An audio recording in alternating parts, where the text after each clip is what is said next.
elle est en place. C'est la poudre. Tiens, on a découpé une femme en morceaux rue de la bienséance à 2 pas du chat. Tiens, on a découpé une... I am a feminist. Je vous obsède avec une constance Je ne me suis pas conduit qui appelle quand même l'admiration. conduit d'une façon conforme à ce qu'on attend d'une jeune fille d'abord et d'une femme ensuite. I'm sorry that I didn't become the world's first black classic pianist. Je crois qu'une femme qui existe dans son temps, à l'intérieur de son temps, n'a pas d'époque, elle marque son époque.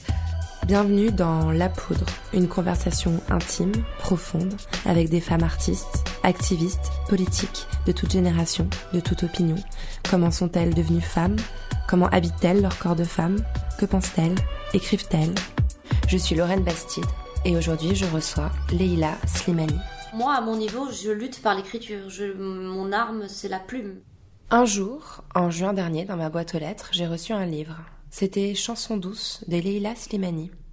Il était dédicacé à la maman de M, de la part de la maman de E.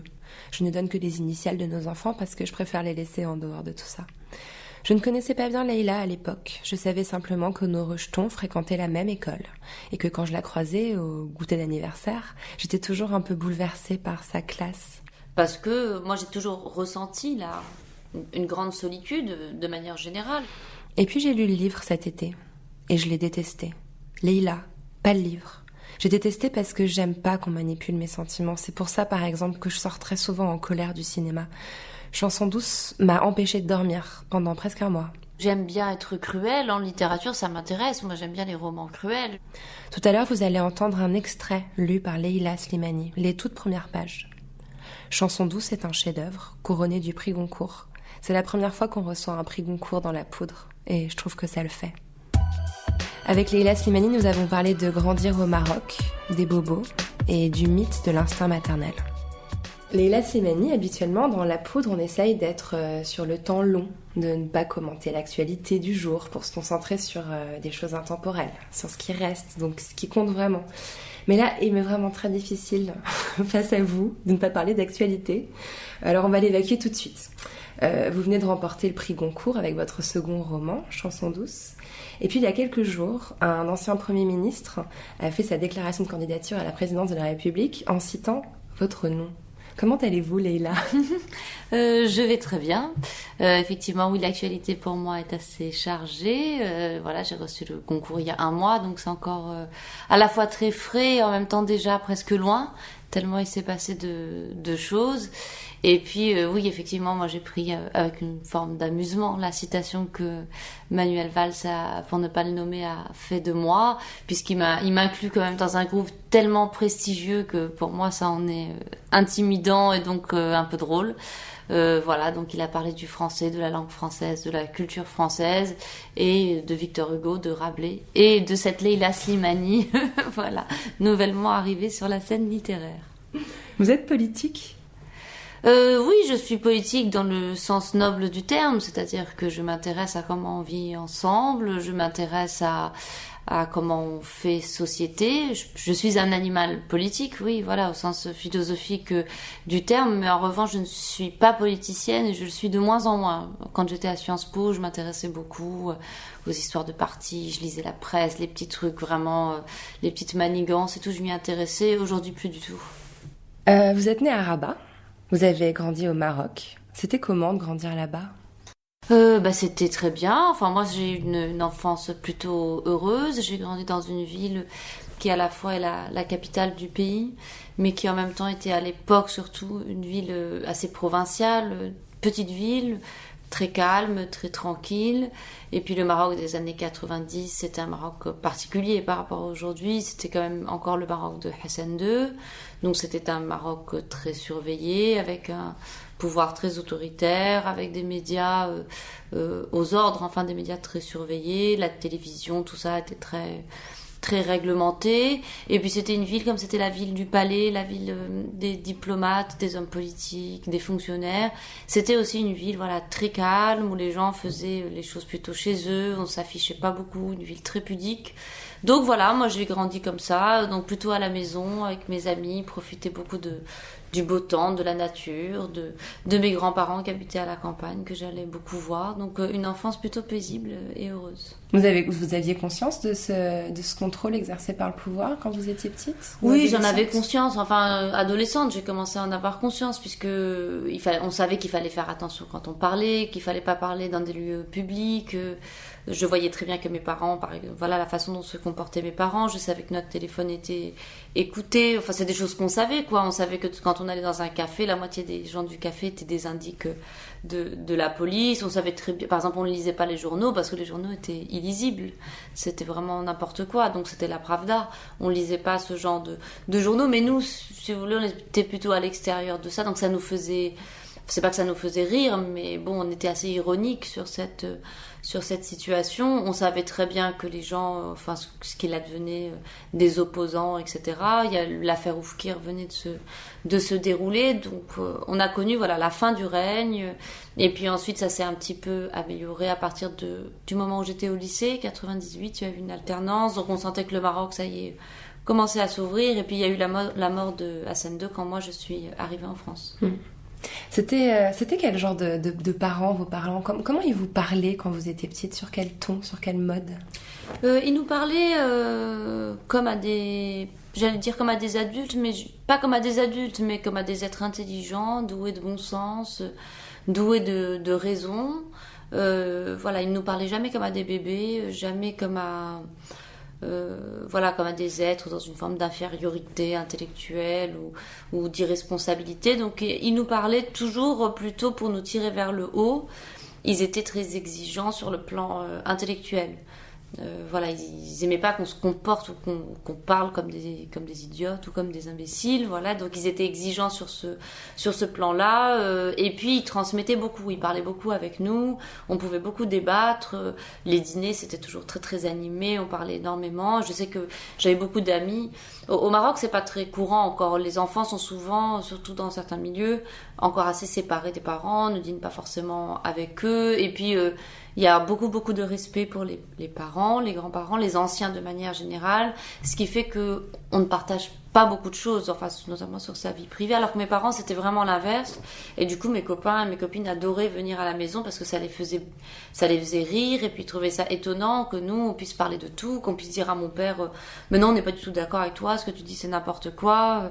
Alors ça, on pouvait s'échauffer et tout, mais on avait toujours le droit de parler, et ça mes parents appréciaient beaucoup. Et votre mère qui est médecin, je crois, c'est quel genre de femme?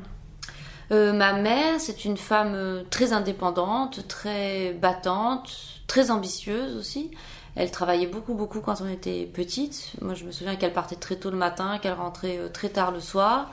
C'était une femme qui était passionnée par son métier, qui nous transmettait aussi beaucoup de choses justement sur la passion de son métier, qui était une passion scientifique d'une part, mais surtout une passion humaine. Elle adorait l'aspect humain de son métier, et puis exercer la médecine dans les années 90 au Maroc, dans un pays où quand même à l'époque, c'est encore vrai maintenant, mais surtout à l'époque, il y avait une grande majorité de la population qui ne pouvait pas se payer de soins. Proposer des soins de qualité à des gens qui n'ont pas les moyens et tout, ça vous met dans des situations morales, humaines qui sont très sociales, qui sont très compliquées.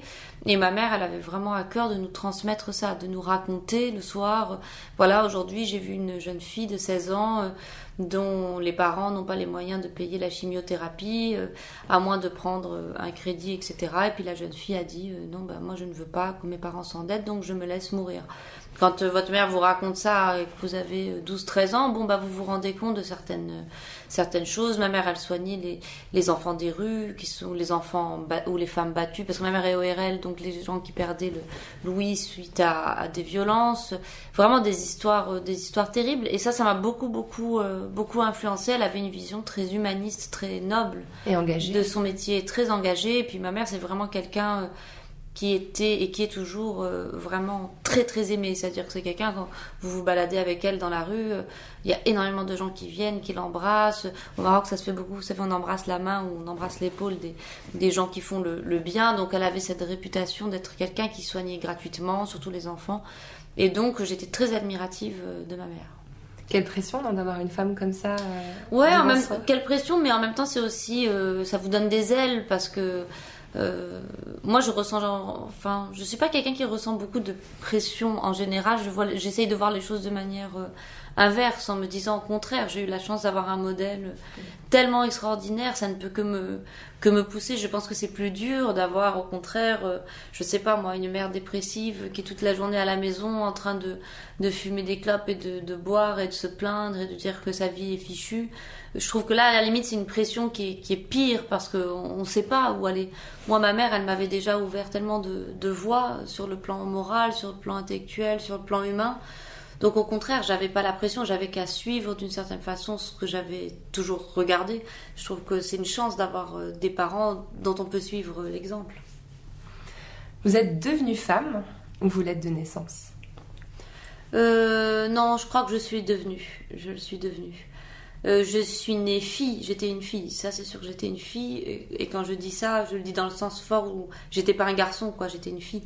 Je suis née avec un sexe féminin, et donc dans une famille de 3 filles, dans une famille matriarcale où ma mère était quand même très présente, ma grand-mère aussi, et mon père donc s'est retrouvé entouré de filles, et dans le sens où il n'a pas eu de garçon. Alors dans un pays quand même comme le Maroc, assez machiste et tout, je pense que pour mon père c'était difficile, et donc je me ressentais comme n'étant pas un garçon, et donc comme étant un potentiel objet de déception pour mon père. Donc j'étais une fille, et je suis devenue femme plus tard. Je pense beaucoup, je suis devenue une femme intellectuellement par la lecture, par le fait de devenir aussi une mère, par le fait de, quand on cherche du travail, je trouve, quand on rentre dans la société, voilà, c'est quand on devient un être social, je trouve qu'on devient une femme. Et vous êtes arrivée à Sciences Po à Paris en 98, je crois ? Alors je suis arrivée en 99, j'ai fait une prépa littéraire et je suis ensuite entrée à Sciences Po. Ouais. Vous étiez quel genre de jeune femme à ce moment-là ? Vous aviez quel rêve ? J'étais très révoltée, très entière, très passionnée,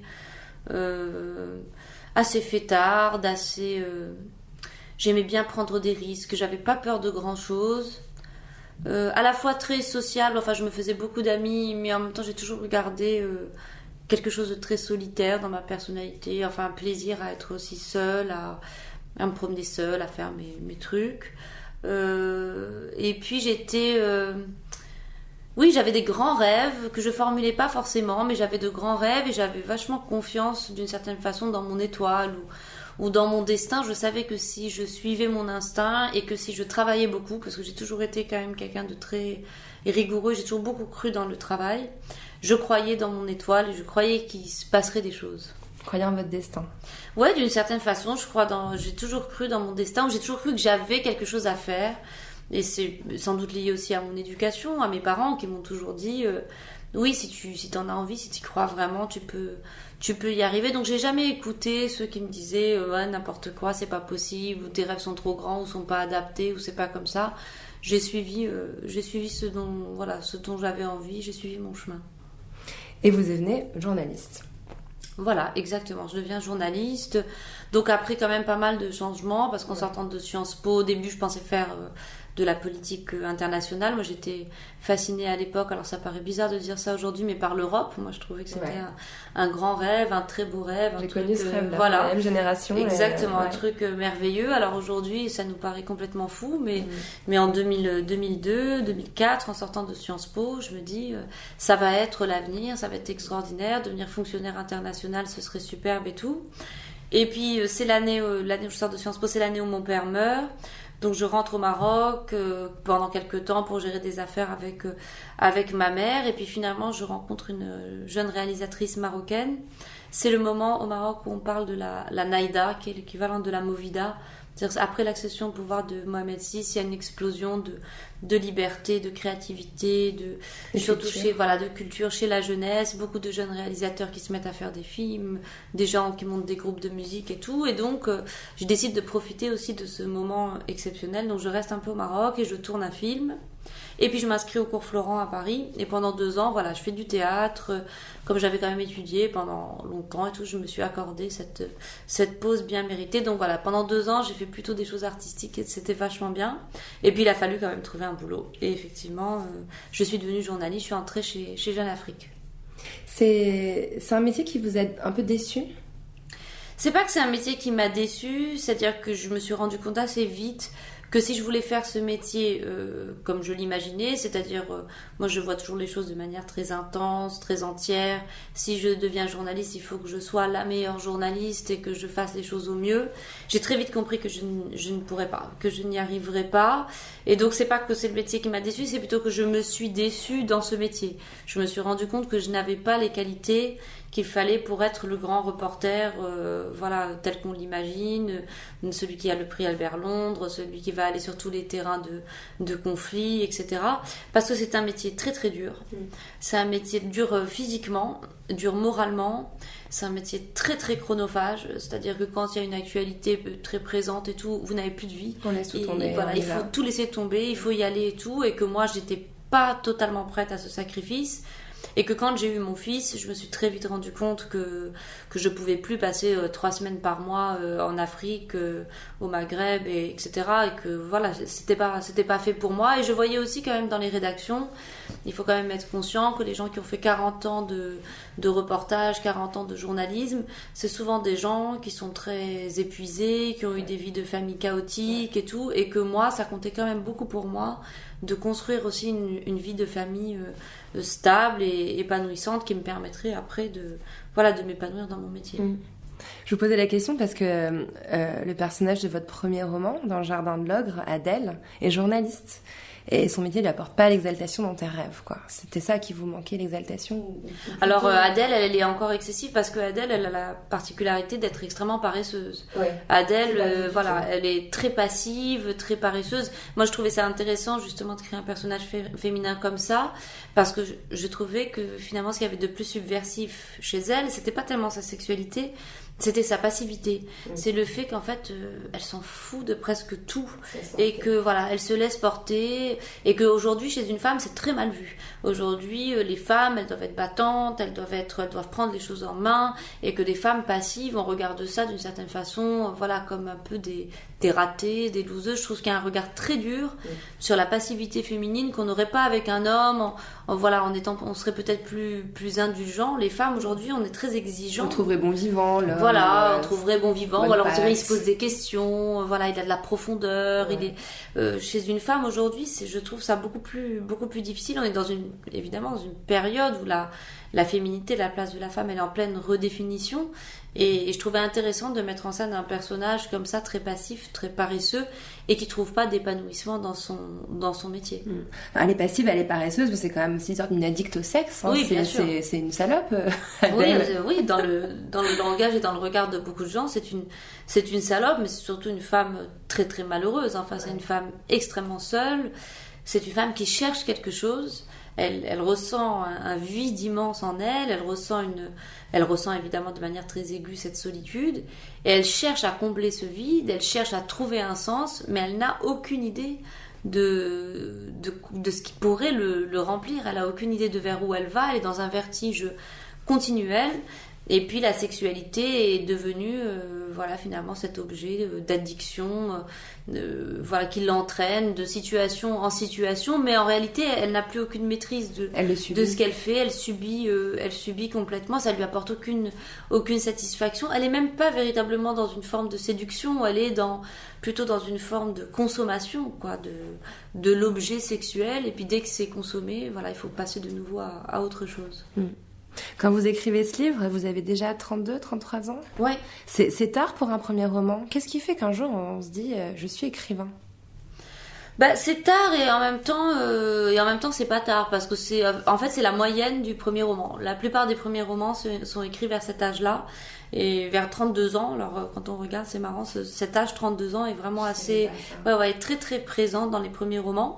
Et je me dis que c'est pas du tout anodin parce que c'est un âge où on est sorti d'une certaine façon de l'adolescence, de la jeunesse dans ce qu'elle a de plus libre, de plus fougueux, et puis parfois aussi de naïf un petit peu. Et on est entré déjà dans une forme d'âge adulte sans être complètement abîmé par cet âge adulte. Donc je pense qu'on est exactement dans la bonne situation pour avoir gardé la fougue de la jeunesse, mais avoir perdu en même temps cette espèce de naïveté que la littérature ne supporte pas du tout. et les bons sentiments que la littérature ne supporte pas. Alors au sujet de ce premier livre, l'auteur marocain Tahar Benjeloun a fait un très très bel article à son sujet. Il a écrit « Une Marocaine ose et ne prend aucune précaution. Elle y va sans filet et sans pudeur. Une Marocaine qui ose. Ça vaut la peine d'être soulignée ?» Oui, finalement oui. Il y a quelques temps, j'aurais pas dit oui, mais maintenant je dis oui parce que très souvent, quand je vais au Maroc et que je parle de mes livres, je rencontre très souvent des jeunes qui viennent me voir et qui me parlent de ça, du fait d'oser. Et qui me disent que eux, ils aimeraient écrire ou ils aimeraient, je sais pas moi, être acteur ou faire du cinéma et de réalisateur, etc. Mais qu'ils n'osent pas parce que la pression familiale est trop forte, parce que la pression sociale est trop forte, parce qu'ils ont peur de se fâcher avec leurs parents, de se fâcher avec leurs amis qui ne comprendraient pas. Et donc finalement, ils voient ce modèle de quelqu'un qui ose et qui n'a pas tout perdu, qui n'est pas pour autant devenu une paria et tout. Donc je pense que c'est bien dans le sens où ça peut montrer à des jeunes l'exemple que oser, c'est pas forcément... d'abord, c'est pas forcément faire n'importe quoi. C'est pas forcément être dans le scandale ou la provocation gratuite. Ça n'est pas forcément synonyme de conflit. Ça veut pas dire que les gens ne vont pas comprendre. C'est-à-dire qu'on peut faire confiance au public, que les gens sont capables de comprendre. Et que même si il y a du conflit et que même si effectivement il y a des gens qui comprennent pas parce qu'il y en aura toujours, et ben que ça vaut la peine. Donc finalement oui, ça vaut la peine d'être souligné parce que les sociétés maghrébines sont des sociétés où malheureusement on n'ose pas sortir de la norme, on n'ose pas sortir du groupe, encore plus quand on est une femme. Donc je pense que oui, c'est intéressant de le souligner. Je suis tombée sur un article que vous avez écrit l'été dernier dans Jeune Afrique. Je cite un petit passage. Sous Ben Kiran, donc le chef du gouvernement marocain, on a beaucoup parlé de sexe. De l'affaire Amina Filali au baiser de Nador, de la culotte de Jennifer Lopez à celle de Loubna Abidar. Alors je fais juste quelques rappels pour l'auditeur qui est pas forcément au fait de l'actualité marocaine. Donc Amina Filali, c'est une jeune fille violée à 15 ans qui a dû épouser son violeur et qui s'est suicidée par la suite en 2012. Loubna Abidar, c'est l'actrice de Much Loved, un film sur la prostitution qui se déroule au Maroc, qui a été interdit au Maroc et qui a valu à Loubna d'être violemment agressée à Casablanca. Le baiser de Nador, c'est l'histoire de 3 adolescents poursuivis pour attentat à la pudeur parce qu'ils avaient posté sur Facebook la photo d'un baiser. Et en fait, ce que vous racontez, c'est du Michel Foucault, c'est du biopouvoir dans toute sa splendeur. C'est l'idée que les conservatismes, pour mieux contrôler la société, ne s'intéressent qu'au sexe et ne parlent que de ça. Vous parlez du Maroc, mais en France, avec la Manif pour tous, qui ne parle que de procréation, de mariage et de reproduction, on est dans le même schéma. Alors ma question, c'est comment on fait, comment on lutte contre ces forces-là ? Moi, à mon niveau, je lutte par l'écriture. Mon arme, c'est la plume. Et c'est une arme plus puissante qu'on ne l'imagine. Alors, pour le Maroc, par exemple, je sors un livre donc à l'automne prochain, en septembre 2017, qui va s'appeler Sexe et mensonges, qui est déjà écrit, déjà imprimé, et qui retrace justement 2 ans d'affaires de meurtres, de scandales autour de la sexualité au Maroc, entrecoupés par des entretiens que j'ai eus avec des femmes marocaines qui m'ont raconté leur sexualité. Et effectivement, je me suis rendu compte à quel point le contrôle du corps, on aurait tort de l'enfermer simplement dans un paradigme religieux, en pensant que c'est parce qu'on est musulman que culturellement on serait amené à plus contrôler le corps et que donc tout s'explique comme ça et qu'il n'y a rien à faire et qu'il faudra juste attendre la sécularisation, voire la laïcité pour arrêter le contrôle du corps. Évidemment, ça n'est pas aussi simple et l'histoire du Maroc, l'histoire des pays musulmans d'ailleurs le prouve, puisqu'il y a eu des périodes de grande libération sur le plan physique, sur le plan sexuel et au contraire des périodes de grande frustration et des périodes beaucoup plus liberticides. C'est la même chose aujourd'hui en France, quand on regarde la façon de parler de l'IVG, je trouve qu'il y a une libération de la parole conservatrice sur l'IVG qui est hallucinante. Et ce qui est peut-être encore plus hallucinant, c'est l'absence de réaction ou la tiédeur des réactions par rapport à ça, alors que en même temps en Pologne des milliers de femmes vont sortir dans la rue pour se battre pour conserver ce droit qu'on essaye de leur ôter, que dans le monde il y a des millions de femmes qui essayent simplement d'obtenir ce droit.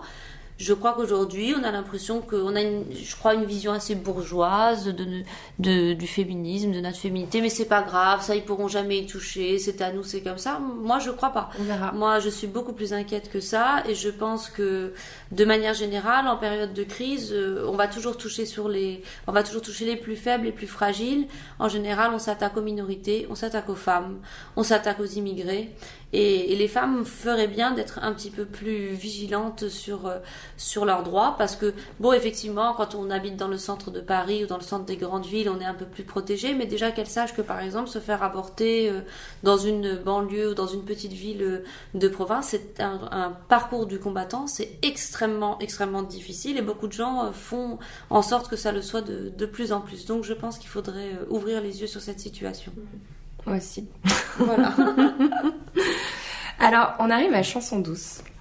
Et moi, Leïla, je vous en veux un peu. Parce que les 2 premières pages de ce livre m'ont empêché de dormir pendant 3 jours. Et je dis 3 jours, c'est peut-être 3 mois.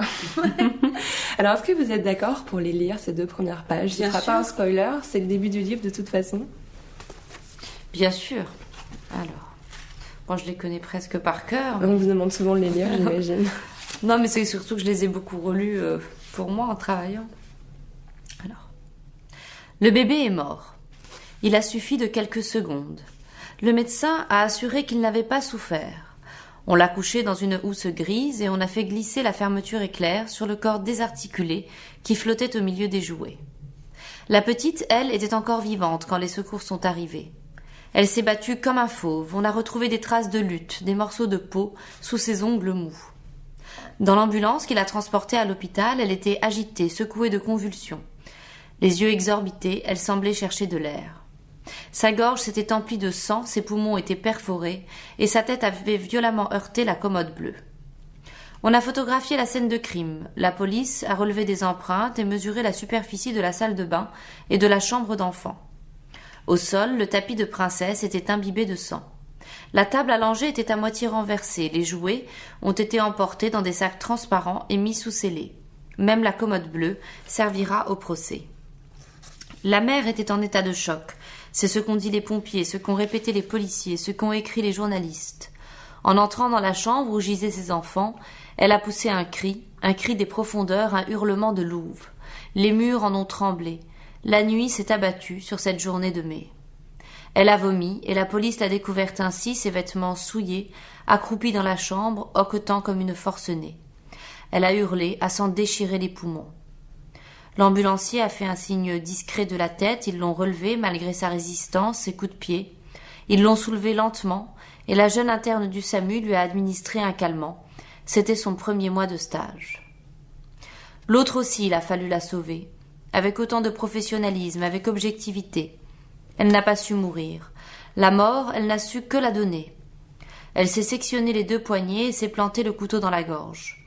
Elle a perdu connaissance au pied du lit à barreaux. Ils l'ont redressée, ils ont pris son pouls et sa tension, ils l'ont installée sur le brancard et la jeune stagiaire a tenu sa main appuyée sur son cou. Les voisins se sont réunis en bas de l'immeuble. Il y a surtout des femmes. C'est bientôt l'heure d'aller chercher les enfants à l'école.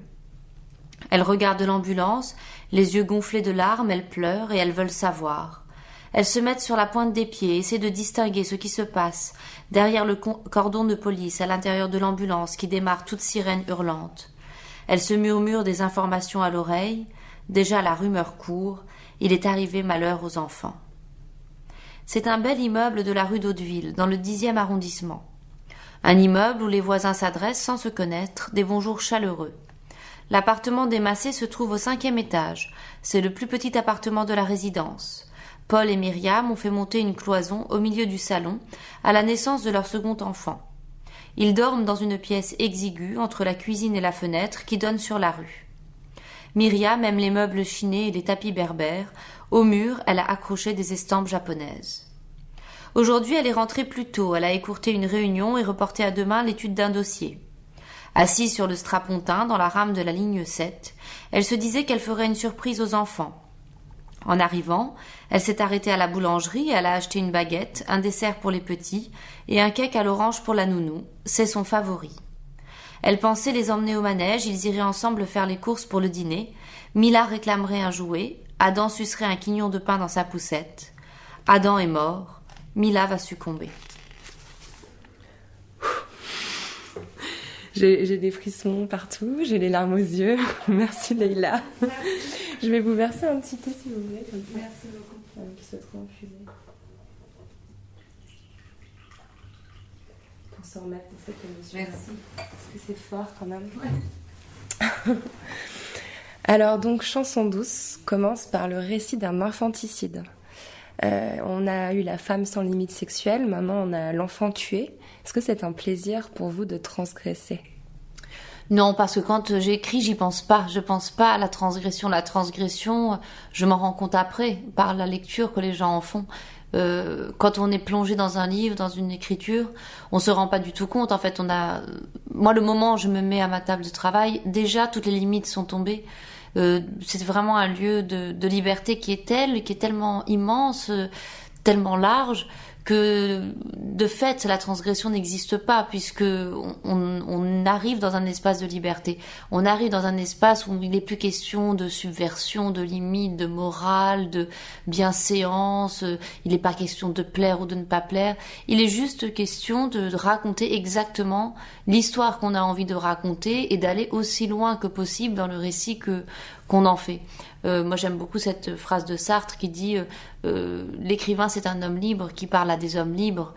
Et c'est exactement ça, c'est-à-dire que c'est un espace d'absolue liberté, la littérature. C'est aussi le portrait d'un mode de vie contemporain, celui de couples citadins, éduqués, aisés, progressistes, plein de contradictions. Vous n'êtes pas très tendre avec les bobos, et comme on traîne dans le même quartier, vous et moi, je sais que c'est aussi votre milieu. Pourquoi vous êtes si cruel avec ce milieu ? D'abord parce que j'aime bien être cruelle. En littérature, ça m'intéresse. Moi, j'aime bien les romans cruels. J'aime pas les romans qui passent de la pommade ou qui sont gentillés, parce que je crois qu'on fait pas de la bonne littérature avec de bons sentiments, comme on dit. Et puis, c'est pas tellement... Enfin, je suis cruelle, mais d'une certaine façon, comme vous le dites vous-même, voilà, moi j'habite aussi dans un quartier bobo, je suis une bobo, j'ai tous les défauts et toutes les qualités des bobos. Donc je suis d'autant plus cruelle que je me considère moi-même comme l'objet de ma cruauté. Donc ça me laisse finalement beaucoup de liberté pour pointer les défauts, puisque ces défauts, ce sont les miens. Donc voilà, et puis ça m'intéresse finalement d'être cruelle, mais ça m'intéresse aussi d'être tendre. Et d'une certaine façon, j'essaye aussi d'être tendre avec mes personnages et de montrer que les bobos, c'est pas du tout cette classe sociale hyper caricaturale, en tout cas dans l'esprit de gens réactionnaires, chez des Zemmour, chez des Nolo, chez des Finkielkraut, chez des chez ce genre de personnes, on a tendance à beaucoup caricaturer les bobos comme si c'était des imbéciles heureux, des bien-pensants. Des bien-pensants, des gens qui ne sont obsédés que par le gluten et le vélo. J'essaie de montrer que c'est beaucoup plus compliqué que ça, que ce sont des gens qui essayent d'incarner des idées progressistes, qui essayent de respecter leur environnement, qui essayent de respecter leur prochain, que effectivement ils sont pétris de contradictions, que effectivement quand ils se frottent à la réalité, que leurs valeurs se retrouvent confrontées au réel, parfois ils savent plus quoi faire. Mais en même temps, c'est le cas de tout le monde. Je veux dire, les bourgeois ou les classes populaires ont eux aussi leurs démons, ont eux aussi leurs contradictions. Donc j'essaie de montrer que c'est aussi une classe culturelle. Je sais pas si c'est une classe sociale, je dirais une classe culturelle à part entière, qui a aussi de très grandes qualités. Mais voilà, qu'elle est intéressante, qu'elle n'est pas aussi lisse et aussi creuse qu'on veut le raconter. Puis moi, je suis toujours attentive au fait que si ils sont jetés en pâture comme ça par Marine Le Pen, par la droite la plus conservatrice et tout, c'est pas un hasard que des gens qui feraient parfois avec les fachos jettent en pâture les bobos, parce qu'ils incarnent effectivement tout ce que ces gens détestent: l'égalité homme-femme, l'ouverture sur les étrangers, un mode de vie plus libre, plus ouvert, où on va pas aller chez le voisin pour regarder ce qu'il fait. Et il faut se souvenir que dans les années 30, par exemple, Stefan Zweig, quand il décrit ses contemporains, ses amis qui sont juifs, tziganes, étrangers, qui vivent tous dans les cafés à Vienne, qui essayent de mener une vie plus libre et tout, ces gens qu'on pourrait qualifier de bobos de l'époque, ils ont été éradiqués pendant les années 30 par les fascismes européens, parce que ces gens incarnaient une idée du progrès que le fascisme déteste. Donc il faut quand même se méfier d'une critique parfois trop obtuse du bobo. Ça fait du bien d'entendre ça. Moi, ce que j'aime dans ce livre, et d'ailleurs dans le précédent aussi, parce que je le lis pas assez souvent, c'est qu'il pose l'idée qu'être mère, ça ne rend pas forcément heureuse. Ah oui, je crois qu'il faut complètement séparer les deux. Être mère, ça procure effectivement énormément de choses, des grandes joies, des moments de grande plénitude aussi, par exemple avec les nourrissons, il y a des moments de tendresse qui sont extraordinaires, ça procure beaucoup de sensations, on partage plein de choses, on transmet, mais ça n'a rien à voir avec le bonheur dans le sens essentiel du terme. Il n'y a pas, à partir du moment où on serait mère, quelque chose qui s'installerait en nous comme une sorte de plénitude essentielle dans laquelle on serait, on coulerait des jours heureux jusqu'à la fin de notre vie. Non, ça c'est une invention culturelle qui a arrangé très bien une certaine catégorie de la population, qui sont les hommes, qui se sont bien arrangés de l'idée de nous dire que finalement nous avions cet instinct naturel et qu'il faut jamais contredire l'instinct parce que c'est mauvais pour la reproduction de la race, et que donc cet instinct-là, il fallait le protéger, il fallait le sacraliser, et puis que nous avions cette chose merveilleuse, le lien avec nos enfants, donc pourquoi est-ce qu'on voudrait sortir de chez nous, et pourquoi est-ce qu'on voudrait faire autre chose, puisqu'on est si bien avec nos enfants. Le fait de dire que peut-être on n'est pas si bien avec nos enfants, c'est aussi contredire des centaines d'années de discours qui nous ont imposé ce bonheur-là. Ce bonheur-là, on n'avait pas le choix d'être heureuse ou de ne pas être heureuse d'être mère. La mère qui n'était pas heureuse, c'était une paria, c'était une mauvaise femme. Donc moi, je revendique le fait que parfois ça m'ennuie de jouer avec mon fils. Parfois, j'ai envie de sortir de chez moi. Ça ne change absolument rien à l'amour qu'on a pour nos enfants. Mais simplement, ça ne procure pas plus de bonheur que ça n'en procure aux pères qui ont eux aussi besoin d'avoir leur vie sociale, leur vie individuelle. Donc je suis totalement contre l'idée d'enfermer les mères ni dans un instinct maternel, ni dans un bonheur qui viendrait de je ne sais quelle hormone ridicule. Même les enfants, ça ne comble pas la solitude, vous avez dit dans Elle. Bah non, ça ne comble pas la solitude. Alors ça, c'est encore autre chose. Ça, moi, je m'en suis rendu compte, ça a été violent pour moi de me rendre compte de ça. Parce que moi, j'ai toujours ressenti une grande solitude de manière générale, et je pense que je la ressentirai jusqu'à la fin de ma vie. Alors, elle ne me rend pas malheureuse, mais parfois, elle peut être le sujet d'une certaine mélancolie, d'une certaine tristesse, le fait de me sentir seule avec les autres. Et quand on est une jeune femme et quand on devient une mère, on est quand même influencé par des siècles de conditionnement qui nous font penser que ça y est, on ne sera plus jamais seul et qu'on aura un être comme ça qui sera avec nous et qui va d'une certaine façon nous comprendre, et que même s'il ne nous comprend pas, l'amour qu'on ressentira pour lui, qu'il ressentira pour nous, comblera des moments de solitude et de vague à l'âme qu'on aura, et on se rend compte que c'est totalement faux, et que parfois même c'est l'inverse, et que se sentir seul avec son enfant, c'est une solitude qui est abyssale, et que parfois on se sent seul avec son enfant quand on a des soucis, quand on n'est pas bien, et qu'il est là, et que égoïstement il insiste pour jouer à son Playmobil, et qu'on n'a qu'une envie, c'est de se mettre la tête entre les jambes et de pleurer, et on se sent encore plus seul parce qu'on n'arrive pas à être sa mère, on n'arrive pas à s'intéresser à son petit Playmobil. Et cette solitude-là, elle est très difficile à reconnaître, elle est difficile à raconter, mais elle existe. Ça fait du bien que vous la nommiez. C'est une façon de libérer aussi les femmes. Oui, bien sûr, de les libérer de ce poids-là. Et je vois pas pourquoi encore aujourd'hui, je trouve qu'on porte énormément le poids de la culpabilité, le poids de ces sentiments-là, de ces mauvaises pensées, c'est nous qui les portons. Les pères, ils sont quand même, je trouve, très très libérés de tout ça. Un père qui rentre du travail le soir, qui a pas envie de jouer avec son enfant, on va encore avoir tendance à dire « laisse ton père, il est fatigué ». Une mère, quand elle rentre à la maison, si elle s'assoit sur le canapé et qu'elle dit j'ai pas envie de faire à manger, j'ai pas envie de jouer, on va dire mais elle se prend pour qui celle-là, qu'est-ce qu'elle fait? Elle fait pas son job. C'est-à-dire que la mère, quand elle rentre à la maison, il faut qu'elle prenne son deuxième job en main, et même si on ne le lui dit pas, nous on est conditionnés par notre éducation parce que nos mères ont fait ça. Parce que c'était comme ça, et que on va faire à manger, on va ranger le truc, on va râler parce que personne d'autre ne le fait. Et puis je trouve que c'est triste d'être encore enfermé dans ce cercle vicieux, et que aujourd'hui les hommes sont quand même assez mûrs pour comprendre que non seulement on devrait porter à deux ce poids, de la culpabilité et tout, mais aussi du partage des tâches et de plein d'autres choses, et refuser ces petites phrases, quoi. Les petites phrases qui disent « Ah, le pauvre, il voyage beaucoup, il voit pas beaucoup sa famille, il en souffre. » Et quand c'est la mère qui voyage beaucoup, « Oh là là, ces enfants, les pauvres, ils voient pas leur mère. » Non, ça c'est pas possible. Moi, je ne supporte plus ce genre de phrases. Ça m'insupporte. Et vous savez pourquoi c'est tout ça? C'est à cause d'une chose. À cause de l'utérus. Et ben voilà. C'est mon obsession. Et je vais vous poser une question que je pose à toutes les femmes qui s'assoient en face de moi. Vous vous entendez comment avec votre utérus? En ce moment, c'est un peu particulier parce qu'il est habité, donc il est hanté, on va dire.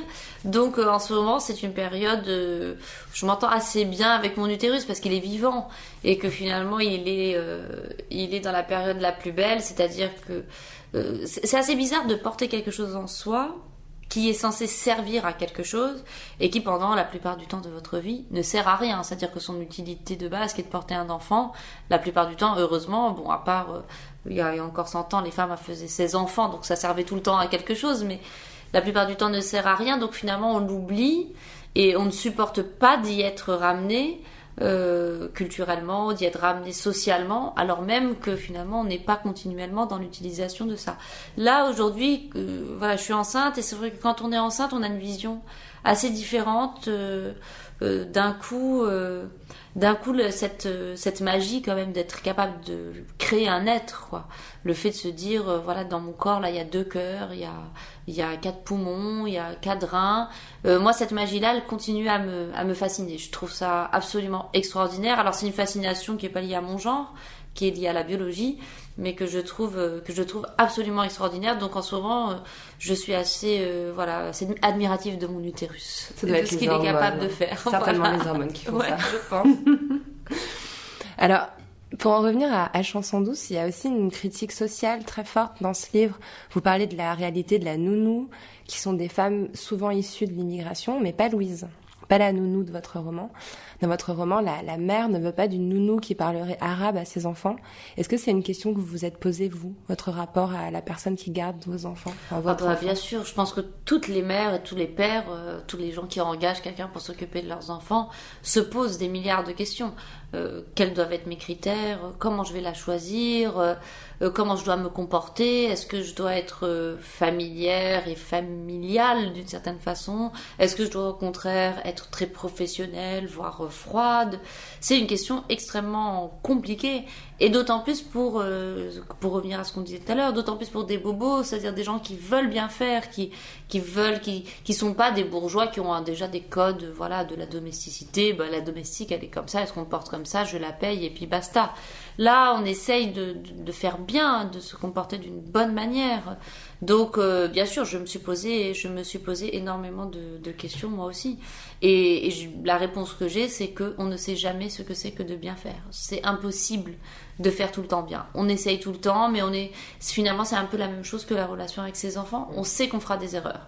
On sait qu'il y a des jours où on aura un comportement qui est pas le bon, que parfois on réagit trop vivement à un truc banal, que parfois on réagit pas assez à quelque chose d'important. Et c'est au jour le jour. C'est une relation complexe, mais de fait passionnante. J'ai lu quelque part que vous aviez une grande admiration pour Viviane Mayer, qui est une nounou un peu sordide, quand même, qui a photographié pendant des années le monde autour d'elle sans jamais montrer la moindre photo à quiconque.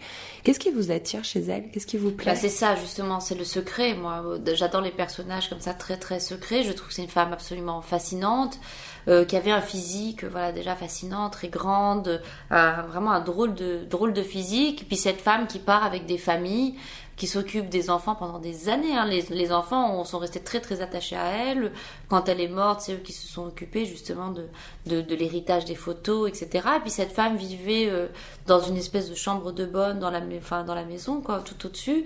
Et elle avait ses caisses remplies de photos qui étaient de plus en plus lourdes. Et il paraît que le sol était du coup complètement affaissé du fait de ces boîtes de photos. Enfin, c'était pas des photos, d'ailleurs, c'était des pellicules, puisqu'elle ne développait même pas les photos. Alors je trouve ça absolument fascinant de vivre comme ça dans le secret. Et puis en plus, la photo, c'est quand même particulier. À l'époque, évidemment, ça n'est pas du numérique, puisqu'elle était dans les années 50, 60. C'est quand même une femme qui prend des photos et qui ne sait pas à quoi ressemblent ces photos. Et qui va continuer à faire quelque chose à l'aveugle. Alors pour un écrivain, c'est un personnage qui est fascinant. Et puis quand on est artiste et qu'on fait au contraire, on fait les choses pour les voir vivre, pour que le livre existe, pour qu'il soit dans une librairie. Je trouve ça extraordinaire de pouvoir consacrer sa vie à quelque chose de manière complètement gratuite, sans même savoir à quoi ça ressemble. C'est un geste artistique magnifique. Quelles sont les femmes que vous admirez, que vous avez lues par exemple? Vous parliez de la lecture qui vous avait aidé à devenir femme. Il y a 2 femmes que j'admire beaucoup et qui sont vraiment mes compagnes de route, que je relis tout le temps, que j'adore. Et ce sont 2 femmes qui viennent de 2 époques différentes, de 2 mondes différents, et qui pourtant disent à peu près la même chose. Alors ce sont Virginia Woolf, l'écrivaine britannique, et Fatemeh Mernissi, la sociologue marocaine qui a été longtemps professeure aux États-Unis dans des universités prestigieuses, qui sont toutes les 2 des femmes qui réfléchissent sur la présence des femmes dans l'espace public. C'est quoi d'être une femme dans le monde? C'est quoi d'être une femme qui entre dans un restaurant, dans une bibliothèque, une femme qui se marie et qui donc a un foyer, un lieu dans lequel on lui donne des limites? C'est quoi les frontières pour les femmes? Est-ce que c'est les mêmes que pour les hommes? En quoi on vit avec nous des frontières invisibles que les hommes ne voient pas forcément, que nous-mêmes parfois on essaie de nier mais qui finissent toujours par revenir. L'une réfléchit sur la notion du harem, puisqu'elle est née en 1940 dans un harem à Fès, et que c'est une femme qui va finir professeure, je sais plus si c'était à Princeton ou je sais pas où, très libre, vivant en concubinage avec un homme et tout. Donc quel parcours on fait quand on est une femme qui naît comme ça dans un harem où les femmes n'ont pas le droit de sortir, où sa mère n'a jamais vu pratiquement la rue, ne sait pas à quoi ça ressemble. Et Virginia Woolf, donc cette femme qui se balade elle aussi dans les universités britanniques, qui essaye d'entrer dans la bibliothèque, qui essaie de s'asseoir sur la pelouse, qui essaie d'être une femme dans un lieu public et à qui constamment on va dire interdit aux femmes, sortez d'ici. Alors on a oublié ce que c'était. Maintenant on est très focalisé sur les interdictions qui sont liées aux minorités, etc. Tout ce qui est tout à fait normal et tout à fait choquant, et je le comprends complètement. Mais on oublie quand même que dans une très très très grande partie du monde, les femmes sont traitées comme on a traité des races, entre guillemets, ou des minorités dans des périodes d'apartheid ou dans des périodes de ghettoisation. Des femmes n'ont pas accès à certains lieux. Aujourd'hui encore en France, je regardais les infos hier, où il y avait un petit reportage sur le fait qu'il y a des quartiers entiers en France où les femmes ne peuvent pas entrer dans les cafés. C'est tout bonnement impossible. Bon, il faut quand même engager... Même dans la rue la nuit, on peut pas marcher librement dans la rue la nuit. Alors, moi je dis souvent ça, par exemple, mon mari, j'aime bien parce qu'il a pris complètement conscience de ça, je lui dis, pour une femme, par exemple, je trouve que ça n'existe pas les zones de confort, les zones de tranquillité. Moi je trouve qu'on n'est jamais tranquille. Être dans un lieu public, être dans la rue, être dans un transport, on est toujours inquiète, on a toujours une inquiétude, il peut toujours se passer quelque chose en lien avec le fait qu'on est une femme. On peut toujours se faire agresser, molester, violer, simplement du fait qu'on est né femme plutôt que de naître homme. Et ça, c'est une réflexion, à mon avis, qui devrait être engagée vraiment au plus haut niveau. Comment c'est possible que le corps de la femme soit encore aujourd'hui un intrus dans l'espace public ? Vous avez fait référence à Virginia Woolf, qui est un des auteurs phares de l'émission. Et à chaque femme, je pose la question, est-ce que vous avez accès à votre chambre à vous ? Ah oui, oui. J'ai accès à ma chambre à moi totalement, depuis toujours. J'ai des parents qui étaient très respectueux de ça, et j'ai eu la chance de trouver un mari qui est très très respectueux de ça. Donc j'ai ma chambre à moi, j'ai mon espace à moi, auquel personne ne touche, et je suis même très émue souvent de constater le regard que porte mon entourage sur cette chambre à moi, qui s'est au fur et à mesure des années sacralisée, parce que j'ai écrit et que aujourd'hui tout le monde voit ces livres, ils existent, donc en plus ce qui se passe dans cette chambre à moi maintenant a une existence concrète, et ça j'y tiens beaucoup, c'est vraiment la chose à laquelle je tiens le plus dans ma vie. Ça évoque quoi pour vous, la poudre ? La poudre, ça évoque un truc assez féminin, pour moi ça évoque la poudre de riz, le déguisement, enfin la poudre qu'on se met sur le visage pour changer de teint, pour changer d'aspect. Ça évoque la drogue aussi, la poudre, la cocaïne. Moi j'ai lu beaucoup de romans russes, j'adore la littérature russe, dans les romans russes du début du siècle, des années 20-30, ils appellent ça la poudre de Tokyo, puisque ça venait à l'époque du Japon, et ils appelaient ça toujours la poudre, et donc ça m'évoque beaucoup ça. Voilà, je crois que c'est ça la poudre pour moi. Ouais, c'est ça, c'est exactement ça. Merci beaucoup Leïla. Merci à vous. Merci à Leïla Slimani d'être venue faire parler la poudre avec moi. Si vous avez aimé l'émission, le mieux c'est de nous le dire avec des étoiles, 5 de préférence, sur iTunes. Vous pouvez aussi nous rejoindre sur les réseaux sociaux Twitter et Instagram, où nous partageons toutes les recommandations culturelles de nos invités. N'oubliez pas de vous inscrire à notre fabuleuse newsletter sur notre site nouvellesécoutes.fr et cliquez sur La Poudre. La Poudre est une émission produite par Nouvelles Écoutes. Elle est réalisée par Aurore Meyer-Mailleux avec Zisla Tortello, assistante de production, et Zaki Halal pour le mixage. Retrouvez toutes nos émissions sur nouvellesécoutes.fr.